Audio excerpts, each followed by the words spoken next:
MK TV Hindi story.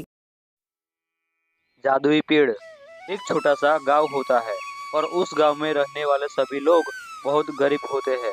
और उस गांव में रमेश नाम का लड़का अपने माता पिता के साथ रह रहा होता है। रमेश जब गांव में सबको देखता तो वो अंदर ही अंदर बहुत दुखी होता और बोलता, हमारे गांव के लोग कितने गरीब हैं, आखिर हमारी गरीबी कैसे जाएगी। रमेश पूरे दिन अपने गांव के बारे में ही सोचते रहता। एक दिन रमेश अपने गांव के बाहर एक जंगल में घूमने गया होता है। रमेश जंगल में घूम ही रहा होता है, तभी उसको अपने गांव की गरीबी याद आ गई और वो एक जगह बैठकर सोचने लगता है।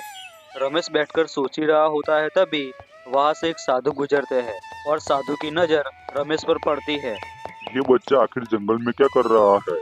कहीं ये खो तो नहीं गया? ऐसा कह के साधु बच्चे के करीब आते हैं। बेटा, तुम इस जंगल में कर क्या रहे हो और तुम चिंता में क्यों हो? मुझे बताओ, क्या चिंता कर रहे थे? कहीं मैं तुम्हारी चिंता दूर कर दूं? मुझे मेरे गांव के लोगों की चिंता है। मेरे गांव के लोग बहुत गरीब हैं। बेटा, मुझे अच्छा लगा तुम अपने खुद के लिए नहीं लेकिन पूरे गांव के लिए भी सोचते हो, इसलिए मैं तुम्हारी चिंता दूर कर दूंगा। ध्यान से सुनो बेटा, इस जंगल में एक जादुई पेड़ है, बस तुम्हें उसे खोजना है।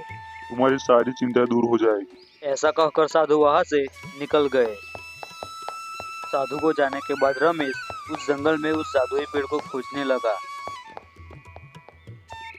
और काफी खोजने के बाद रमेश को उस जंगल में वो जादुई पेड़ मिल गया और रमेश ने वो जादुई पेड़ के सामने अपनी इच्छा प्रकट करी। हे जादुई पेड़, मैं चाहता हूँ कि मेरे गांव की गरीबी दूर हो जाए।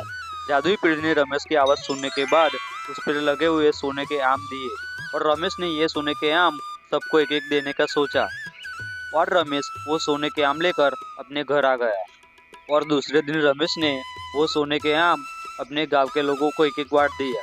तब से रमेश की वजह से उस गांव में गरीबी दूर हो गई और सभी गांव वालों ने रमेश का धन्यवाद किया और तब से सभी लोग खुशी खुशी रहने लगे। सीख: सच्चे दिल से की गई इच्छाएं और अच्छे कार्य हमेशा फलदायी होते हैं।